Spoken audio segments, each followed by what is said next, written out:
Okay, let's move on to the offensive line. Parker, appreciate you being here, running through all the positions. This is, when the geeks love to dive into this information, and when I get to lock in all the names and get ready for spring practice, certainly. And along the offensive line, Anton Harrison, Wanye Morris, big losses there. McCade Matower. Your thoughts about the offensive line, which I don't think it should alarm people, but it seems to alarm fan bases along looking at offensive line in terms of how does it mix and match and just the concern about those guys up front. Yeah, it's interesting, Mark, because they do have to replace three starters in Harrison, Morris, and Chris Murray, who's also NFL bound at right guard. And yet, I think my concern and many fans' concern at this point in time is that, well, shoot, you're going to have to bench somebody. You almost got too many guys than you could make room for right now on the offensive line, because take, for example, the two offensive tackle spots. You can have two starting tackles, right? The Sooners brought in Walter Rouse from Stanford. Tyler Guyton is a guy that saw quite a bit of action and made several starts at right tackle a year ago. A guy that's 6'7", 325 pounds, played tight end at one point at TCU. He spent 2 years at TCU before transferring to Oklahoma. The coaching staff is very, very high on Tyler Guyton, and he's a guy that's going to have a lot of NFL draft stock within a year or two as an offensive tackle, especially if he continues to pack on good weight. So beyond those two, you have a guy in Jacob Sexton that's coming off an ACL injury he just suffered in the Cheez-It Bowl against Florida State. So it's a bit uncertain what his status is going to be heading into fall camp.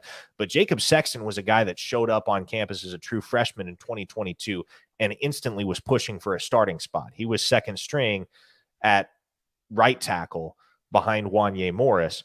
And from everything I heard from folks within the Switzer Center, stuff that was going on behind the scenes, people with access to practice, they said, look, Jacob Sexton is a guy that's probably not going to play just because Harrison and Morris are there. But if he needed to start as a true freshman, he could absolutely do it. So you got in Rouse, Guyton, and Sexton, three guys that are more than capable of being starting tackles.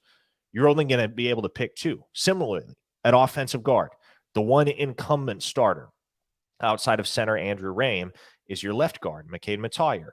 But you bring in a Miami of Ohio transfer in Caleb Schaefer, who was a 4-year starter for the Red Hawks. Savion Byrd, former top 100 prospect, and a guy that many within the building are very, very high on, a guy that it seems has been on the precipice of a breakthrough the last couple years.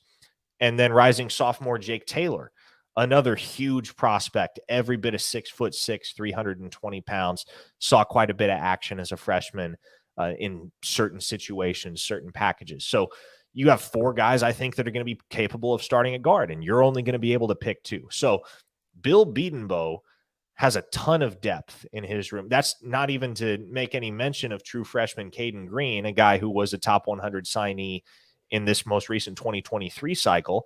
He can play tackle, he can play guard, he can play center, already exceedingly college ready at 6'5", 315 pounds. So when you look at the offensive line picture for Bill Bedenbaugh, he's almost got more than he knows what to do with. And it may be the case that he loses a couple of guys to the transfer portal this coming offseason simply because there's no viable path to playing time for them at Oklahoma. So again, it's much like the wide receiver room in that, in terms of proven experience at certain positions, you don't really know what you have yet, but what you do know is you got a lot of guys that have demonstrated in situational action that they're capable of holding their own and at times dominating. The Sooners had, you rewind to the Cheez-It Bowl, for instance.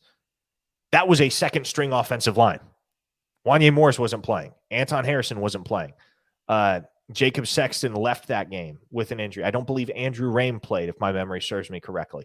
I'm fairly certain by the end of that game, they had second string or third string offensive linemen across the board. They dominated an outstanding Florida State front four in the trenches all night long, especially when it came to run blocking. And so given what we've already seen from so many of these guys that have played in some capacity on Oklahoma's offensive line, I think there's a lot of confidence that this is going to be a dominant run blocking team and a team that's going to be able, and a line that's going to be able to keep the pocket clean for Dylan Gabriel.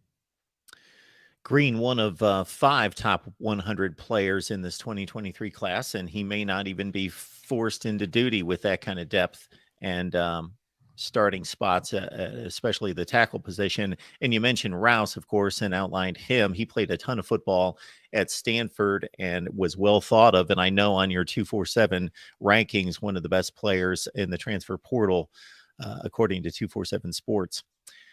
Great stuff with Parker Thune. Again, we want to make sure that you can catch him each and every day. It's at 1 p.m. Eastern. It's at